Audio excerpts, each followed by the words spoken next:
The digital এডুকেটরে আবারও সবাইকে স্বাগত। আমি তোমাদের দর্শন বিষয় শিক্ষক অজয় স্যার চলে এসেছি আরও একটি নতুন ভিডিও নিয়ে। তোমরা দেখতে পাচ্ছ ক্লাস কন্টিনিউয়াসলি চলছে, তোমাদের জন্য গতিতে চলছে। তোমরা প্রত্যেকদিন প্রত্যেকটা ভিডিও দেখো, খুবই ছোট ছোট ভিডিও, 10 মিনিট 15 মিনিট 20 মিনিটের ভিডিও দেখাই যায়। তো ভিডিওগুলোকে শুরু থেকে শেষ পর্যন্ত দেখো, তোমাদের প্রত্যেকটা চ্যাপ্টার ধরে ধরে কমপ্লিট করা হচ্ছে, তোমাদের এক্সট্রা টিউশনের দরকারই নেই। ঠিক আছে, রোজ তোমাদের ক্লাস প্রোভাইড করা আছে, এর থেকে আর কি দরকার তোমাদের। ঠিক আছে, চলো ভিডিওটা শুরু করছি। আজকেও আমরা সপ্তাপেক্ষ অধ্যায়ের কিন্তু মূল আলোচনার বিষয়ে ঢুকে যাব। তোমরা যে অধ্যায়ের নাম কি ছিল? সত্তাপেক্ষক, তাই না?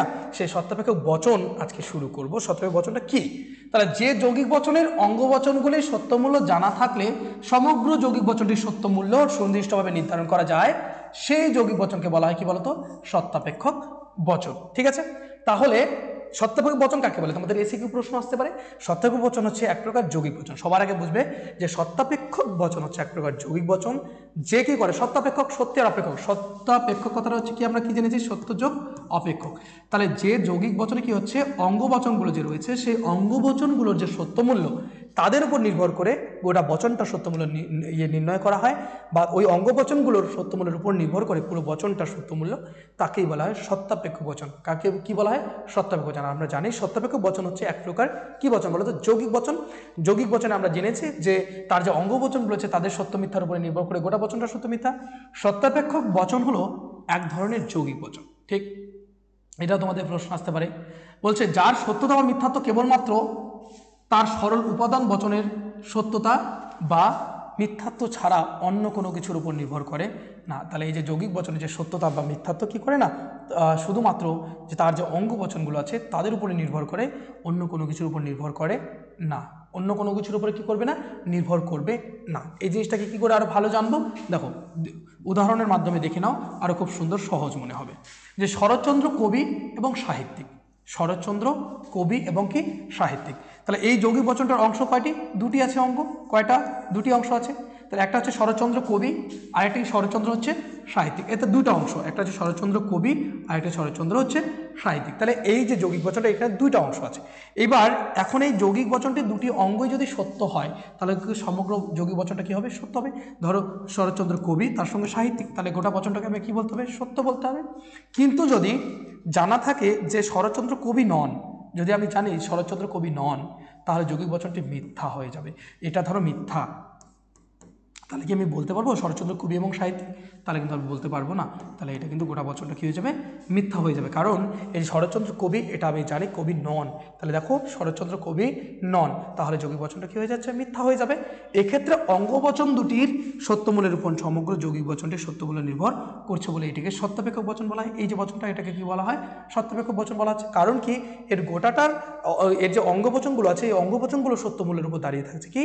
তার গোটা যৌগিক বচনটার সত্যমূল্য। ঠিক আছে, বুঝতে পারলে আশা করি।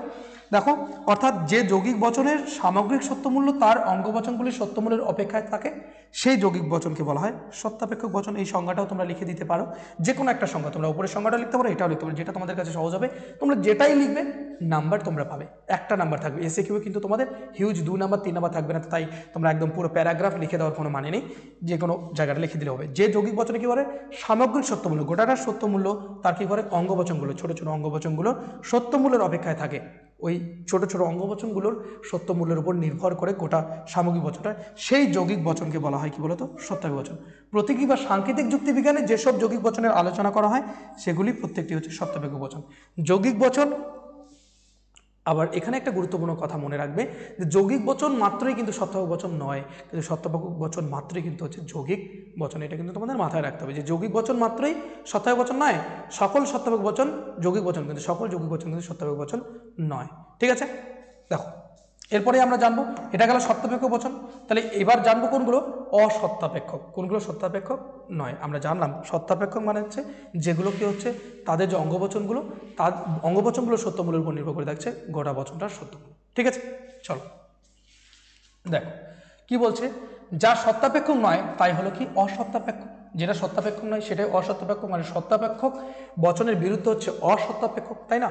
তাহলে যে যৌগিক বচনের সত্যমূল্য তার অঙ্গবচনগুলির সত্যমূল্য দ্বারা নির্ধারিত হয় না, তাহলে যে যৌগিক বচন, এই অর্থাৎ অসত্যাপেক্ষক বচনটাও এক ধরনের কি? যৌগিক বচন। তো যে যৌগিক বচনে কি হচ্ছে, তার যে অঙ্গবচনগুলো আছে তাদের অঙ্গবচনগুলো সত্যমূলের উপর কি হচ্ছে না, গোটা বচনটা সত্যমূল্য দাঁড়িয়ে থাকছে না, নির্ভর করছে না, তাকে অসত্যাপেক্ষক বচন বলে। ঠিক সত্যাপেক্ষক বচনের উল্টো। অর্থাৎ এমন অনেক যৌগিক বচন আছে যার অঙ্গবচনগুলি সত্যমূল্য জানা থাকলে তার ভিত্তিতে সমগ্র যৌগিক বচনটি সত্যমূল্য নির্ধারণ করা যায় না। এমন অনেক বচন আছে যেগুলোর ওপর নির্ভর করে আমরা কিন্তু কী করতে পারি না, অঙ্গবচনগুলো সত্যমূল্য জানা থাকা সত্ত্বেও আমি কিন্তু পুরো বচনটা সত্যমূল্য নির্ণয় করতে পারি না। মানে সত্য হবে, আচ্ছা নির্ধারণ করা যায় না, মানে সত্য হবে না মিথ্যা হবে তা নিশ্চিত করে বলা যায় না, সেই জাতীয় বচনকে বলা হয় অসত্যাপেক্ষক যৌগিক বচন। তাহলে আমরা এমন যৌগিক বচন পাবো যে যৌগিক বচনের অঙ্গবচনগুলো সত্যমূল্য জানা থাকলেও আমরা নিশ্চিতভাবে গোটা বচনটাকে সত্য বা মিথ্যা বলতে পারি না। ঠিক আছে, এটা হচ্ছে অসত্যাপেক্ষক বচন, এটা ভালো করে মনে রাখবে। তাহলে দেখো, যেমন রজত ঘর থেকে পালিয়ে গেছে কারণ সে পরীক্ষায় ফেল করেছে, এটা হচ্ছে আমাদের একটা যৌগিক বচন, তাই না? এখানে দুটো অঙ্গবচন রয়েছে, রজত ঘর থেকে পালিয়ে গেছে আর একটা হচ্ছে সে পরীক্ষায় ফেল করেছে।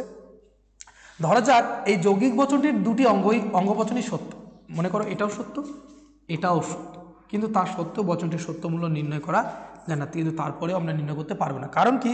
কেননা রজত অন্য কোনো কারণেও সাংসারিক অশান্তির জন্য হয় রজত পালিয়েছে, এবার সেটা তো অন্য কোনো কারণেও হতে পারে, অন্য কোনো কারণেও সে ঘর ছেড়ে চলে যেতে পারে, হয়তো তার ভালো লাগছে না ঘুরতে সে গেছে, হতেই পারে, কিন্তু আমরা সেখানে কিন্তু ওই অঙ্গবচনের সত্য হওয়া সত্ত্বেও কিন্তু আমরা কিন্তু বলছি না, সত্য বলতে পারছি না। কাজেই উক্ত যৌগিক বচনটির অঙ্গবচন দুটির সত্য মূল্যের দ্বারা সমগ্র বচনটির সত্যতা বা মিথ্যাত্ব নির্ণয় করা যায় না বলে এটি হলো অসত্যাপেক্ষক বচন। এটা কি সত্যাপেক্ষক বচন? অসত্যাপেক্ষক বচন, এটা কিন্তু মাথায় রাখতে হবে। ঠিক আছে, তাহলে দেখো অসত্যাপেক্ষক বচন কি? এমন এক ধরনের যৌগিক বচন যার অঙ্গবচনগুলো সত্যমূল্য জানা থাকলেও আমি কি করতে পারছি না বলতো, আমি করতে পারছি না কি, তার গোটা সামগ্রিক যে বচনটা গোটা বচনটা সত্যমূল্য নির্ণয় করতে পারছি না, তাদেরকে অসত্যাপেক্ষক বচন বলে। এটা এসএকিউর জন্য ইম্পর্টেন্ট। প্রসঙ্গত উল্লেখ্য, কেবলমাত্র সত্যাপেক্ষক বচনই নব্য যুক্তিবিজ্ঞানের আলোচ্য বিষয়। আমরা কিন্তু অসত্যাপেক্ষক বচনটা শুধু জানলাম ঠিকই, কিন্তু এটা কিন্তু আমাদের যুক্তিবিজ্ঞানের আলোচ্য বিষয় নয়। অসত্যাপেক্ষক বচন যুক্তিবিদ্যার আলোচ্য বিষয় নয়। মনে রাখা প্রয়োজন যে সত্যাপেক্ষক বলতে যৌগিক বচনকে বোঝায়। কি বলেছে? সত্যাপেক্ষক বলতে কোন বচনকে? যৌগিক বচনকে। সরল বচন কখনো সত্যাপেক্ষক হয় না। একটা সরল বচন কিন্তু কখনো সত্যাপেক্ষক বচন হতে পারে না, কারণ সরল বচনের কোনো অংশ বা উপাদান বচন নেই, কারণ সরল বচনের কোনো কিন্তু অংশ বা অঙ্গ বচন থাকে না, কারণ ওই সরল বচনকে নিয়ে যৌগিক বচন গঠিত হয়। ঠিক আছে, চলো এবার আমরা জেনে এসেছিলাম যে আমাদের 5 প্রকার যৌগিক বচন। যৌগিক বচন কত প্রকার? 5 প্রকার, তাই না? আমরা জেনেছিলাম কি কত প্রকার? 5 প্রকার। তাহলে যদি আমরা 5 প্রকার দেখি কি কি, প্রথমে এখানে রেখেছি আমি প্রাকল্পিকে রেখেছি, তোমরা যে কোনো একটাকে রাখতে পারো, কোনো অসুবিধার কিচ্ছু নেই। ঠিক আছে, তো আমরা ডিটেলস একটু জানার চেষ্টা করব। এরপরে বা এই ছকটা তোমরা পারলে এই পুরো ছকটাকে তোমরা ভালো করে লিখে নাও। এই ছকটার মাধ্যমে, এই ছকটাতেই মনে করো যে পুরো চ্যাপ্টারটা রয়েছে, কি করে করব আমরা। ঠিক আছে, দেখো প্রথমে সত্যাপেক্ষক বচন। সত্যাপেক্ষক বচন কয়টি? 5টি সত্যাপেক্ষক বচন। একটা হচ্ছে প্রাকল্পিক বা বস্তুগত সংশ্লেষক, বৈকল্পিক, সংযোগিক, বস্তুগত সমানতা, নিষেধক বচন। ঠিক আছে, এই 5টা তোমাদের মনে রাখতে হবে। 5টার আকারটা কেমন, অঙ্গবচনগুলো কেমন, মূল যোজক কি, ধ্রুবক কি, সংকেত কি, অন্যান্য যোজকগুলো কি, এই গোটা ছকের মধ্যে আছে। তোমরা একটা স্ক্রিনশট করে নিতে পারো, আমি সাইড হয়ে দাঁড়াচ্ছি, তোমরা একটা স্ক্রিনশট নিয়ে নাও। এবারে প্রাকল্পিক বচন কি? আমরা জানি যদি তাহলে দ্বারা আমরা দেখেছিলাম, তাই না? তাহলে এর যে আকারটা দাঁড়াচ্ছে কি, যদি পি তাহলে কিউ। এবার এই প্রাকল্পিক বচনে যে অঙ্গবচনগুলো তাদেরকে কি বলা হতো? তাদেরকে পূর্বগ ও অনুগ বলা হতো। কারণ আমরা জেনে এসেছিলাম এর আগের অধ্যায় প্রাকল্পিক ও বৈকল্পিক যে অধ্যায়, সেখানে আমরা জেনে এসেছি এই যে প্রাকল্পিক বচনের যে অঙ্গবচন তাদের পূর্বগ ও অনুগ বলা হয়, এগুলো প্রশ্ন হয়। আর তার মূল যোজক কি? যদি তাহলে বা যদি তবে। এবার এর ধ্রুবক কি, এর চিহ্নটা কি? কারণ যোজকের পরিবর্তে যে চিহ্নটা ব্যবহার করতে তাকে বলা হয় ধ্রুবক, এটা হচ্ছে হর্ষু। কি? হর্ষু, এই চিহ্নটাকে বলা হয় হর্ষু। এর যে সংকেতটা কি দাঁড়াচ্ছে তাহলে এই যে যদি তাহলে পরিবর্তে যদি আমি চিহ্নটাকে ব্যবহার করি তাহলে কি, যে পি হর্ষু কিউ। এবার এই যে যোজক যদি তাহলে পরিবর্তে যদি এই যোজকগুলোও থাকে, শর্তে হলে তবে যদি পরে থাকতে পারে, এই জাতীয় যদি থাকে, তাহলে মনে রাখবা যে আমাদের কোন চিহ্ন হবে? হর্ষ হবে। কি হবে? হর্ষ। ঠিক আছে, এই গেল কিন্তু প্রাকল্পিক। এবার বৈকল্পিক দেখো, বৈকল্পিক বচনের যে আকার সেটা হচ্ছে হয় অথবা, তাহলে হয় পি অথবা কিউ, হয় পি কি অথবা কিউ। এখানে বৈকল্পিক বচনের যে অঙ্গবচন তাকে কি বলা হয়? বিকল্প। এবার এর যে মূল যোজক কি? এই যে হয় অথবা, তাহলে মূল যোজকের নাম কি? হয় অথবা। এবার এই হয় অথবার পরিবর্তে, মানে যোজকের পরিবর্তে যে চিহ্নটা ব্যবহার করে সেটাকে বলা হয় কি? ভেল। এই যে ভির মতো স্মল ভি। এবার এর যে আকারটা তৈরি হচ্ছে কি, এই যে হয় অথবার জায়গায় তুমি ভেল বসিয়ে দাও, তাহলে পি ভেল কিউ। তাহলে এবার দাঁড়াচ্ছে কি এই যে বা কিংবা নতুবা না হলে নয়তো এই জাতীয় শব্দের পরিবর্তেও আমি এই ভেল চিহ্নটা বসাতে পারি। মূল যোজকটাকে মনে রাখো, পরীক্ষায় তোমাদের মূল যোজকটা দিয়েই আসে, কখনোই খুব কম এসেছে যেগুলো অন্যান্য যোজক দিয়ে এসেছে, তো চিন্তা করার কিছু নেই। তাহলে এটা গেল বৈকল্পিক প্রাকল্পিক। এবারে সংযোগিক, এটাও আলোচনা বিশেষ করে অনেকটাই হয়ে গেছে।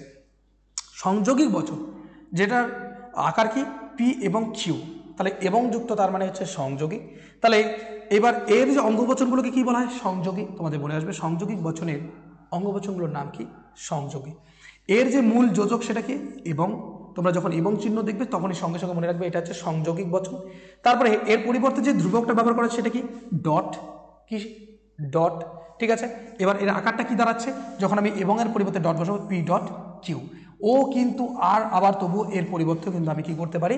এই ডট চিহ্নটা কিন্তু ব্যবহার করতে পারি, মানে ডট আমি ধ্রুবকটাকে ব্যবহার করতে পারি। ঠিক আছে, এবার বস্তুগত সমমানতা, বস্তুগত সমমানতা বা দ্বিপ্রাকল্পিক। ঠিক আছে, তো এর যে আকারটা দাঁড়াচ্ছে কি? পি যদি এবং কেবল যদি কিউ। এর মূল যোজক হচ্ছে যদি এবং কেবল যদি। এর মূল যোজকটা কি? যদি এবং কেবল যদি। তো এর যে সংকেত বা এর যে ধ্রুবক সেটা হচ্ছে কি বলতো? ট্রিপল বার। কি? এই যে দেখো তিনটা বার আছে, আমরা দেখেছিলাম এর আগে বার পড়েছিলাম, ওপরে পি বার, এস পি বার, এর আগের অধ্যায়ে আমরা পড়েছিলাম। তো বার যখন তিনটা বার, এই জন্য এটাকে ট্রিপল বার বলা হয়। কি বলা হয়? ট্রিপল বার বলা হয়। ঠিক আছে, তো এর আকারটা কি দাঁড়াচ্ছে? যদি এবং কেবল যদি জায়গায় যদি আমি ট্রিপল বার বসে দিই তাহলে P triple bar Q, P triple bar Q. আর হচ্ছে কেবল যদি যদি থাকে তাহলে কিন্তু আমাদের কি হবে? এই চিহ্নটা বসবে। ঠিক আছে, তাহলে এই গেল আমাদের চার প্রকার। এবার মনে রাখতে হবে এখানে এটাই একটি সত্য হলে অপরটিও সত্য হয়। এখানে আমরা দেখি এখানকার যে অঙ্গবচন তাকে অঙ্গবচনই বলা হয়, এখানে কিন্তু অন্য কোনো নাম নেই। ঠিক আছে, এবার এই যে এদের যদি একটা অঙ্গবচন সত্য হয় অপরটাও কিন্তু সত্য হয়ে যায়, তখন তার ফলে কিন্তু গোটা বচনটাই সত্য হয়। তারপরে দেখো নিষেধক বচন। নিষেধক বচন হচ্ছে এমন নয় যে পি, নিষেধক বচন এমন নয় যে পি, এখানকার যে মূল যোজক সেটা হচ্ছে এমন নয় যে, মানে নয় অর্থক বোধক। কি বোধক? নয় অর্থক। তো এর যে চিহ্নটা, এর যে ধ্রুবক, সেই ধ্রুবকটার নাম হচ্ছে কার্ল। কি? কার্ল বা নট। ঠিক আছে, এই চিহ্নটা ঢেউ খেলানো, এটাকে কার্ল বলা হয়। তারপরে এবার তাহলে পি যদি মূল বচন হয় তাহলে কার্ল পি। দেখো এই আকার না নয় মানে না বোধক যে কোনো চিহ্নের ক্ষেত্রে আমরা এই কার্ল চিহ্নটা ব্যবহার করতে পারি। তাহলে মনে রাখবে আবার একটা গুরুত্বপূর্ণ এখান থেকে প্রশ্ন হয়, এমন একটি বচন, এমন একটি সত্যপেক্ষক বচন যার একটি মাত্র অঙ্গবচন থাকে সেটা হচ্ছে নিষেধক বচনে। কার? নিষেধক বচন। দেখো পি আছে, তার মানে কি এর কয়টা অঙ্গবচন? কয়টা? একটাই অঙ্গবচন। কয়টা? একটাই অঙ্গবচন। এমন নয় যে, আর এর অঙ্গবচনকে কি বলা হয়? অঙ্গবচনই বলা হয়। ঠিক আছে, তাহলে দেখো শর্টকাট একটা ছকের মাধ্যমে তোমাদের কিন্তু গোটা সত্যপেক্ষক বচনটা, গোটা সত্যপেক্ষক পাঁচটা যে বচন, সেই পাঁচটা বচন কিন্তু খুব সুন্দর করে আলোচনা করে দিলাম। এই ছকটাকে তোমরা স্ক্রিনশট রাখতে পারো, এই ছকটাকে মনে রেখেও তোমরা কিন্তু কি করতে পারো?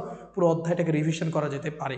এই ছকগুলো কিন্তু, এই যে চিহ্নগুলোকে, এই কথাগুলোকে যদি মনে না রাখো পরে কিন্তু তোমরা কিচ্ছু বুঝতে পারবে না। তাহলে পাঁচ প্রকার সত্যপেক্ষক বচনের পাঁচটা চিহ্ন, পাঁচটা গ্রাহক, পাঁচটা ধ্রুবক, তারপরে তার আকারগুলোকে, তার অঙ্গবচনগুলোর নাম কি কি, এগুলো কিন্তু ভালো করে মাথায় রাখতে হবে, কারণ ডিটেলস আলোচনার ক্ষেত্রে, পরীক্ষার প্রশ্নপত্র অ্যাটেন্ড করার ক্ষেত্রে কিন্তু কাজে লাগবে। তাহলে দেখো কি বলেছে এবারে। ঠিক আছে, আজকের ভিডিও আমি এই পর্যন্তই রাখছি। এর পরের দিন আমি নতুন আরও আলোচনায় ঢুকে যাব। এবারে কিন্তু আমরা ডিটেলস আলোচনায় ঢুকে যাব। আমরা অনেকটা জেনে গেছি, এখন আমাদের কিন্তু খুব ভালো আলোচনায় যাব আমরা। এখন আমরা লজিক আস্তে আস্তে শুরু হবে, আমরা ডিটেলস করব। ঠিক আছে, ভিডিওটিকে শুরু থেকে শেষ পর্যন্ত দেখার জন্য অসংখ্য ধন্যবাদ।